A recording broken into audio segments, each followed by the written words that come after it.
안녕하세요. 결혼 반년차 30대 초반 여자입니다.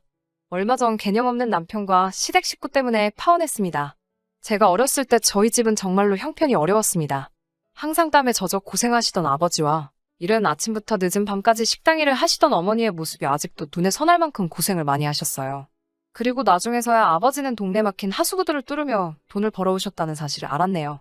행여 자식들 학교에서 놀림받을까 걱정되어 일부러 먼 동네까지 가서 일하셨다고요.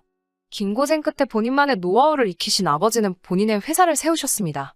사실 아버지가 처음에 일을 시작하실 때만 해도 하수구 청소가 무슨 돈이 되겠냐며 여러 사람들한테 싫은 소리를 많이 들으셔대요. 그러나 다행히도 그 사업이 자리를 잘 잡게 되면서 지금 벌써 20년 넘게 하수구 청소업체를 운영하고 계시고요. 그렇다 보니 이제는 관공서들과의 정기적인 계약도 있고 제법 안정적인 상태입니다. 그러다 보니 지금은 아버지에게 직접 일을 배우고 싶다며 찾아오는 젊은 사람들도 덜어 있더라고요. 그리고 현재 저는 서울 소재의 중견기업 인사팀에서 일하고 있습니다. 사실 공부를 더 해볼까 하는 생각도 있었기에 연애나 결혼에는 딱히 관심이 없었습니다. 그런데 회사 내 선배가 자기 생각해서 소개팅 한 번만 나가달라고 사정을 하더라고요. 그렇게 억지로 나가게 된 소개팅에서 지금의 남편을 만나게 된 거죠. 지금은 은퇴하신 시부모님과 함께 살고 있다는 남편은 호감형 외모에 유쾌한 사람이었어요. 매사 긍정적으로 보고 너무 진지하게 빠지지 않는 남편과 있으면 시간이 어떻게 흘러가는지 모를 만큼 즐거웠어요. 회사 생활로 지친 저에게 활력이 돼주는 사람이었죠. 그래서 남편이 결혼하자고 했을 때도 걱정보다는 앞으로 얼마나 더 즐거울까 기대만 되더라고요. 그런데 지금 생각해보면 제가 얼마나 생각이 짧았던 건지 후회가 됩니다. 결혼 이야기가 본격적으로 진행이 되면서 자연스레 시댁에도 인사를 가게 되었습니다. 전원주택에 살고 계신다던 시부모님이 실제로 거주하시는 곳은 다세대 연립주택이었고 반지하방을 쓰고 있었어요. 제가 당황한 기색을 숨기지 못하자 남편은 별일 아니라는 듯이 여기도 마당이 있으니 전원주택 아니겠어? 라고 말하며 웃어 보이더라고요. 주인집 마당이기는 하지만 어쨌든 마당이 있고 자연을 느낄 수 있으니 그게 전원주택이랑 다를 게 뭐가 있냐는 논리였어요. 하지만 이미 시부모님이 제가 올 걸 알고 계시는 상황에 집이 말한 것과 다르다고 나갈 수도 없었어요. 어이가 없었지만 따질 새도 없이 시부모님을 만나게 되었네요. 시부모님 두 분 다 다행히 저를 굉장히 반겨주셨어요. 다만 제가 사간 과일 바구니를 보시더니 이런 거 말고 고기를 좀 사오지 그랬냐며 웃으시더라고요. 다음에는 꼭 한우로 사오라면서요. 마음이 편치는 않았지만 저도 그런 자리가 처음이라서 어떻게 해야 할지 모르겠더라고요. 그래서 알겠다고 대답했네요. 그 후에는 본격적인 호구조사가 시작되었습니다. 시모는 저에게 제 부모님이 어디서 뭘 하시는지, 제가 대학은 어딜 나왔는지 그런 걸 물어보셨어요.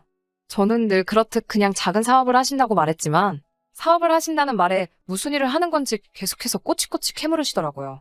그래서 제가 하수구 청소를 주로 하신다니까 어머머 아버지가 똥 푸는 일을 하냐면서 막 웃으시는 거예요. 저도 그때는 순간 화가 나서 표정 관리를 못했어요. 제 표정을 눈치챈 시모가 대번에 저한테 너는 뭐 별것도 아닌 걸로 예민하다면서 남편을 보며 예민한 애 비비 맞추느라 아들이 고생이 많겠다며 또 웃으시는 거예요. 남편도 덩달아서 그래서 자기가 살이 빠진다면서 저를 놀리는 게 아니겠어요. 그나마 다행히 시부가 적당히 하라면서 힘든 일 하시면 참 고생이 많으시겠네 라고 수습 아닌 수습을 하시더라고요. 결국 밥이 어디로 들어가는지도 모르게 먹고 집에서 나왔습니다. 그리고 남편과 둘이 인근 카페에 갔습니다. 도통 짜증이 가시질 않아서 죽겠는데 남편은 그것도 모르고 저한테 오늘 어땠냐며 묻더라고요. 제가 일단 왜 전원주택이라고 했냐고 묻자 남편이 아까 말했잖아라며 얼버무리려고 하더라고요. 마당에 나무 있고 꽃 있고 자연이 있으니까 전원주택이랑 다를 게 뭐냐면서요.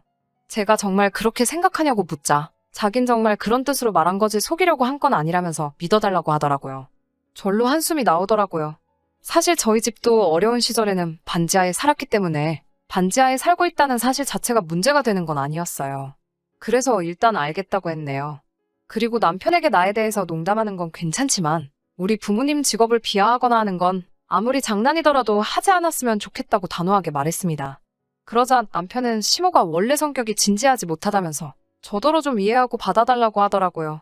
하지만 제가 그때 좀 더 칼같이 선을 그었어야 했어요. 그 이후로 사실 결혼 준비를 하면서 조금씩 어긋나더라고요. 몇 번이고 이건 아닌데 하는 순간이 있기야 했지만 이미 직장에는 소개해준 선배 덕분에 제가 결혼한다고 소문이 파다한 상황이었고 저 또한 그런 소문을 무시할 만큼 성격이 강하지 못했기에 파혼은 생각지도 못했네요. 상견례에서 있었던 일입니다. 회사 근처에 있는 이름난 중식당을 예약했었어요. 약속 시간에서 15분이 지나 도착한 시부모님은 저희 부모님에게 늦어서 죄송하다는 말씀조차 안 하시더라고요. 기껏 하신다는 말씀이 식당이냐고 찾기도 어려운 데 있다면서 저더러 다음에는 1층에 찾기 쉬운 곳으로 고르라고 핀잔을 주시더라고요. 그리고 이윽고 음식이 나오기 시작했어요. 코스 요리에 짜장면은 없었는데 시모가 워낙 좋아한다고 해서 특별히 짜장면도 같이 나오게 해드렸거든요. 짜장면이 나오자마자 시모가 대뜸 저희 아버지에게 사돈은 맨날 똥을 퍼대시니 이런 똥같이 생긴 음식들은 쳐다도 보기 싫지 않습니까? 하고 묻는 거예요. 그러면서 혼자 뭐가 그렇게 웃긴지 박장대소를 하더라고요. 저랑 저희 부모님은 순간 이게 무슨 소린가 벙쪄서 황당한 얼굴로 그런 시모를 쳐다봤고요. 시부는 시모한테 또 저런다며 한 소리 하기는 했지만 말리지는 못했고 남편 역시 저희 아버지에게 원체 저희 어머니가 장난이 심하시다며 이해해달라고 가볍게 이야기하더라고요. 괜히 이런 기분 나쁜 농담을 하려고 일부러 짜장면을 시키셨다는 생각도 들더라고요. 저희 부모님은 음식하고는 상관없지요라고 하시며 최대한 의연한 모습을 보이셨지만 저 때문에 이런 수모를 겪으시는 것 같아서 제가 정말 눈물이 다 나더라고요. 제 눈물을 보시더니 시모는 저를 보면 너는 참 성격이 별나다. 그게 뭐라고 이렇게 유난이니? 너네 부모님이 키우느라 고생했겠어라고 말씀하시더라고요. 결국 서로 불편한 식사만 하고 별 이야기도 나누지 못한 채 흐지부지 상견례가 끝났습니다. 그날 저녁 당연히 저희 부모님은 저에게 결혼은 다시 한번 생각해보라고 하셨죠. 하지만 남편이 찾아와 시모가 지나쳤다며 자기를 보고 한 번만 용서해달라고 하더라고요. 아직 남편에 대한 사랑이 남아있었기에 저도 더 모질게 굴지 못했습니다. 그리고 경제적인 부분에 있어서는 시부모님 같은 경우 수입이 없으신 상황이었기 때문에 남편이 생활비를 보태드리고 있었어요. 저 역시 제 앞으로 남은 학자금 대출이 있었기 때문에 결혼한 이후로도 공동 생활자금을 마련해서 쓰고 그 외 부분은 서로 상관하지 않기로 했고요. 다만 결혼식 비용과 같이 살 집에 대해서는 반반씩 하기로 했었고요. 그런데 막상 살 집을 알아보기 시작하니 집값이 만만치 않더라고요. 게다가 제가 모은 돈 1억에 남편도 1억을 가져오겠다고 했으니 2억이 있었고 각자 직장이 있으니 대출받고 하면 얼추되지 않을까 생각했는데 남편이 갑자기 1억은 어려울 것 같다고 배째라는 식으로 나오더라고요. 자기가 말한 1억에는 지금 시부모님이 살고 계신 반지하 보증금이 포함된 거라면서요. 그럼 모시고 살아야 된다고요. 제가 결국 이 문제를 친정 부모님께 말씀드렸고 그러자 친정 아버지께서 그런 시부모님까지 모시고 어떻게 사냐면서 아버지가 도와줄 테니 그 보증금은 손대지 말라고 하시더라고요. 사실 이때 과감하게 결혼을 무르던지 했어야 했는데 제가 어리석었습니다. 결국 친정 부모님의 도움을 받아서 서울 근교에 있는 정말 작은 아파트 하나를 구할 수 있었습니다. 그 와중에 남편은 공동명의로 하자고 하더라고요. 빚이 있어야 열심히 살아가는 원동력이 된다는 말 같지도 않은 소리를 하면서요. 능글능글하고 뻔뻔하게 나오는 남편의 모습에 저는 너무 화가 나서 아파트 계약을 저희 어머니 이름으로 해버렸어요. 어차피 남편이 보탠 돈은 4천만 원이 전부였고요. 그리고 그 이후에 결혼식까지는 그럭저럭 순탄하게 흘러갔습니다.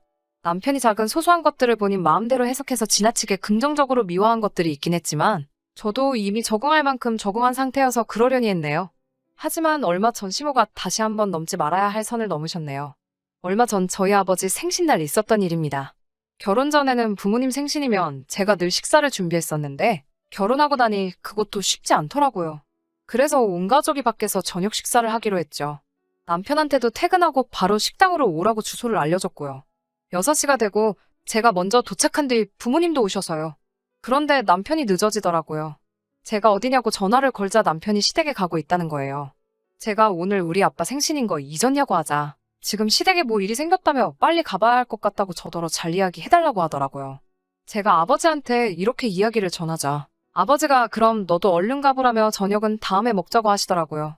제가 나오라는 이야기는 없었다고 괜찮다고 했지만 아버지는 새로 들어온 며느리가 시댁에 무슨 일이 있다는데 나몰라라 하는 건 경우가 없는 거라며 얼른 가라고 하시더라고요. 그렇게 결국 저녁도 못 먹고 바로 시댁으로 향했습니다.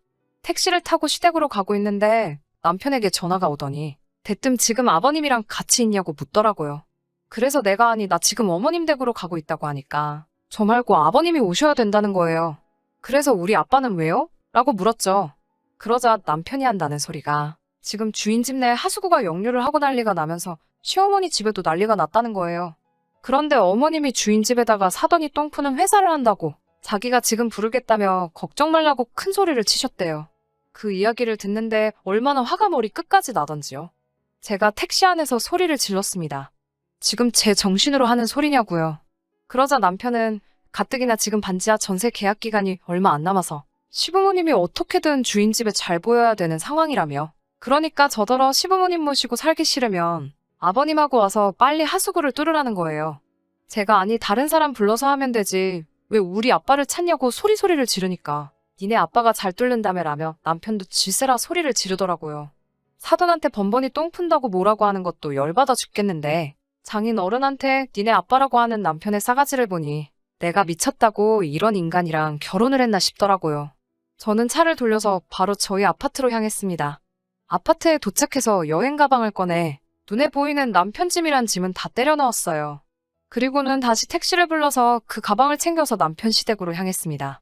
도착하니까 시어머니는 저한테 가족끼리 돕고 사는 거지, 똥 푸는 기술은 아껴서 남한테 쓰는 거냐며 비아냥거리더라고요. 남편도 장인어른을 다시 봤다는 개소리를 하더라고요. 저는 하수구 역류로 똥물이 가득한 시어머님 댁에다 남편 여행 가방을 내동댕이 쳐버렸어요. 그리고는 남편에게 이제 집에 들어오지 말라고 너 같은 자식이랑 안 산다고 소리를 질렀습니다. 남편과 시부모님은 물론 작업하던 사람까지 눈이 동그래져서 저를 쳐다보더라고요. 남편은 저한테 뭔 소리냐며 나가서 얘기하자고 하더라고요. 제가 어차피 너 아파트 계약할 때 꼴랑 4천만 원 보탠 게 다지 않냐면서 그거 내가 내일 당장 돌려줄 테니까 그거 먹고 떨어지라고 소리를 질렀습니다. 그리고는 현관문을 나서는데 시무랑 남편이 쫓아나와서는 제 뒤통수에다 대고 똥포한테 똥 푼다고 한 게 잘못이냐 아니면 니네 아빠를 니네 아빠라고 해서 잘못이냐며 자기들이 무슨 틀린 말을 한 거냐고 저보고 쏘기 좁다며 어이가 없다고 큰 소리를 치더라고요. 순간 뺨이라도 한 대 쳐버릴까 생각이 들더라고요. 그때 제 눈에 임시로 양동이로 퍼놓은 똥물이 보이대요. 저는 그 양동이를 들어서 그 모자에게 쏟아버렸습니다. 시모는 어프어프거리면서 비명을 지르고 남편은 저를 한 대 치기라도 할 듯이 손을 들어 올리더라고요. 저는 아직 제 손에 들려있던 그 양동이로 남편 머리통을 갈겨버렸습니다. 두 모자가 저를 미친 여자 보듯 쳐다보면서 서로에게 괜찮냐고 연신 물어대는 꼴을 보니 우습기만 하더라고요. 저를 고소하겠다고 고래고래 소리를 치기에 고소할 테면 하라고 했습니다. 그럼 나도 너 그 4천만 원 안 주면 그만이라고요. 사실 4천만 원도 현금으로 받았기 때문에 솔직히 받은 적 없다고 배째라 하면 그만이니깐요. 그리고 일주일이 지났을 무렵 회사 선배가 저에게 혹시 무슨 일 있냐며 저를 떠보더라고요. 저는 더 이상 회사 사람들 눈치를 보기도 싫었고요. 그래서 그동안 있었던 일을 다 말해주면서 더 이상 그 남자랑 살고 싶지 않으니까 선배도 제 이야기 그쪽에 전달하지 않았으면 좋겠다고 말했습니다. 혼인신고도 하지 않았었기에 따로 이혼 절차 밟을 것도 없었고요. 얼마 뒤에 우연히 듣게 된 바로는 결국 반지하 재계약은 못했다고 하더라고요. 자꾸 반복되는 하수구 역류 때문에 주인집이 대대적으로 공사를 하기로 했대요. 저 역시 아파트 팔고 지금 친정부모님과 다시 같이 살기 시작했어요. 비록 결혼은 이렇게 끝이 났지만 덕분에 저는 할 말은 하고 살아야 한다는 좋은 교훈을 얻었습니다. 4천만 원도 아직 돌려주지 않았고요. 남편에게선 지금도 하루에 12번은 연락이 오는 것 같습니다. 하루는 잘못했다, 다음 날은 돈이라도 돌려달라, 또는 너무한다며 몇 번씩 저를 힘들게 하네요. 시모는 여전히 고소타령이고요. 제 마음이 좀 더 편해지면 그때 돈은 돌려줄까 싶네요.